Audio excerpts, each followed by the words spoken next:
buyer's agents and seller's agents. What you need to learn to do is how to sell, sell, sell, period. Let me explain why I'm making this statement. I'm involved, I'm in about 5 or 6, maybe 7 real estate groups on Facebook, right? And I read a lot of comments because I like to learn. I like to know what's going on with agents to see if I can provide some solutions and help agents. And I see the comments and I read them. And it blows my mind how they are focusing on the wrong things and asking the wrong questions. They focus too much, in my opinion, on the problem and not the solutions. They're not asking the right questions to help them not only increase their value, but get more contracts. So I'm going to share with you what I believe, training agents myself and speaking with a lot of for sale by owners and buyers every single day. The focus is absolutely different than a lot of agents. Now, I'm going to talk about the NAR ruling and how that's affecting agents in the industry as a whole and as individuals. But the bottom line is this. It comes down to how to sell, sell, sell, sell.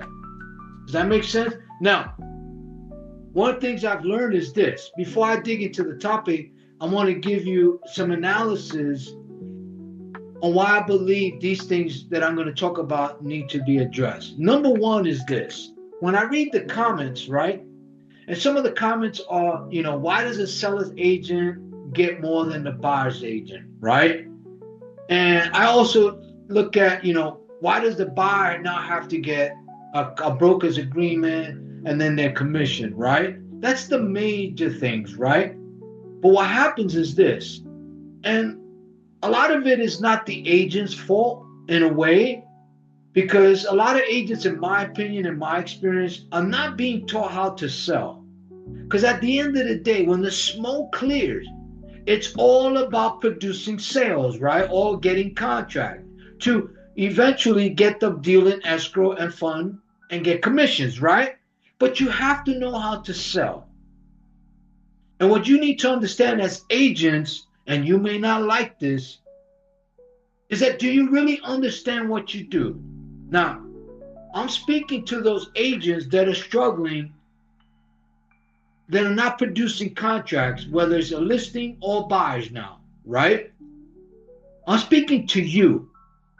The major problem you have is twofold. You're not being taught right, and all you're being taught, in my opinion, is contracts and legal work and things like that, which is important.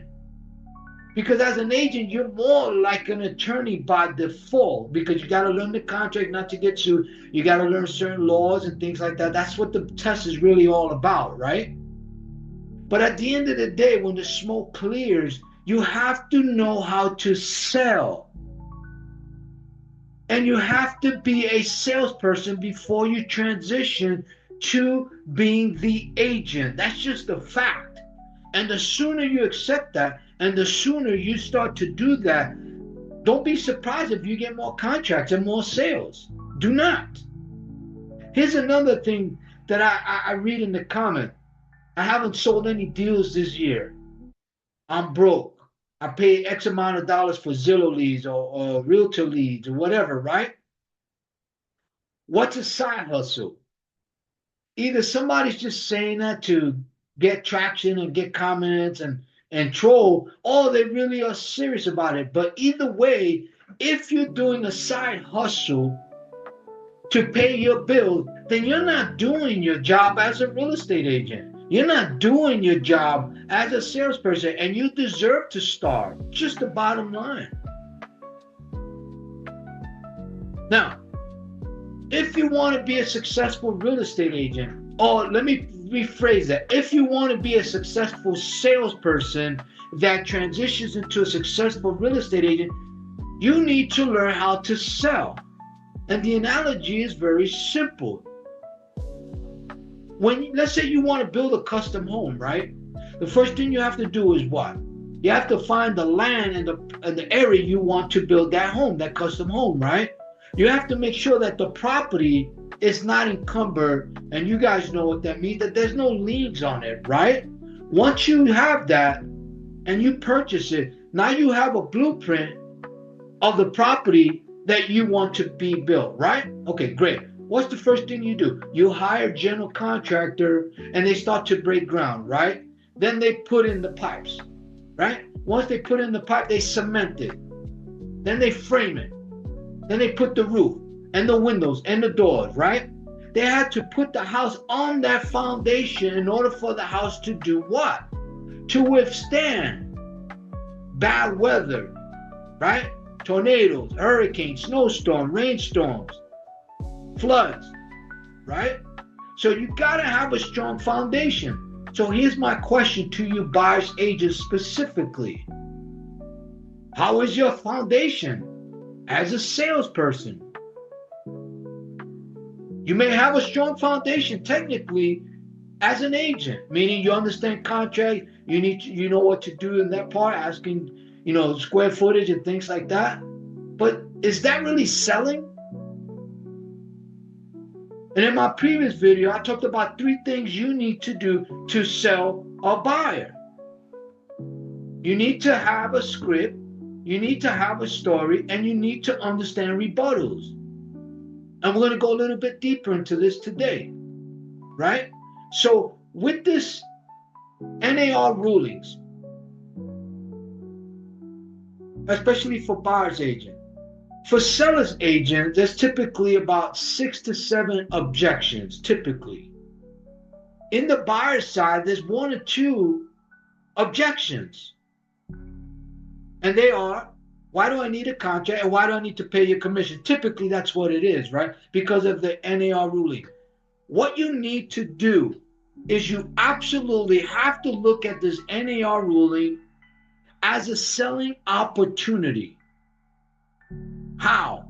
Number 1, you have to look at, okay, this is what it is. Now, once you understand it, how do I use that result or that ruling to increase my value as an agent? Number 1.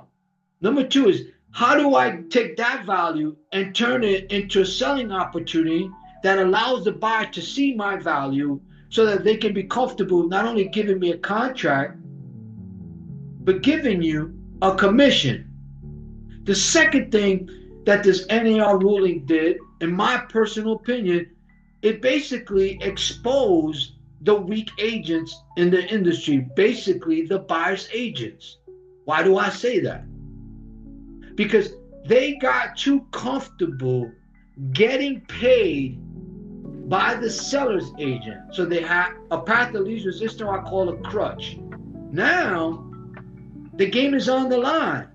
Now they have to do something they're not used to doing, selling and getting a contract and getting their own commission, right? So that's a challenge. So what's happening is there's now more listings, but less buyer's agents, right?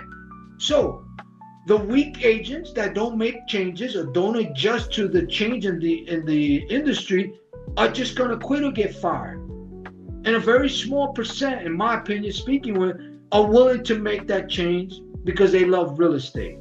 So if you're doing a side hustle to pay bills, you need to ask yourself, what the hell am I doing? Are you a real estate agent? Are you a successful salesperson? Or are you just going through the motions? Because top successful people don't worry about any of that. They look at everything from an opportunistic way, meaning this. As a top salesperson in any industry that I go in, I always look at whatever problems may come up, whatever adverse situation comes up, whatever it is, I always look at it. Okay, is there value in that? If so, how do I take that value out and show it? Then how do I sell that value? How do I turn it into an opportunity for my clients or my potential clients, or the prospect, or the seller, or the buyer? That's the way you have to look at it. Because at the end of the day, when the smoke clears, it's all about, can you sell? Do you know how to sell? And those top agents that are successful, that have a brand name, that are getting deals every day, they work really hard to get to that point. And if you learn how to sell now and you're early in your career, you can have the same amount of success as it took somebody 20, 25 years, and you could do it in less than 5 years. If you learn how to sell and be a salesperson, that's the fact. Because the bloodline to all business, whether it's real estate or any other industry, is sales, right? So if you're not listing properties and you're not getting buyers to buy properties, then you're not doing your job. It's that simple. You don't know how to sell. But the good part is that there's something you can do about it if this is what you really want to do. Does that make sense? So to me personally, the NAR ruling is not a big deal. To me, it's an opportunity to be more valuable, to be more successful, to increase my value to my buyer and the seller. I just have to know how to turn that into an opportunity. And it really is not that difficult. It really is not that complicated. Top salespeople always look at, when they have that NAR ruling, let's just call it, right? They look at, how do I take that information and turn it into a story within my selling process, within my selling presentation? That's how I look at it. And final thing before we dig into the topic, the seller or the buyer is going to react to the new changes in the industry based on how you react to it and how you talk about it, if you even do.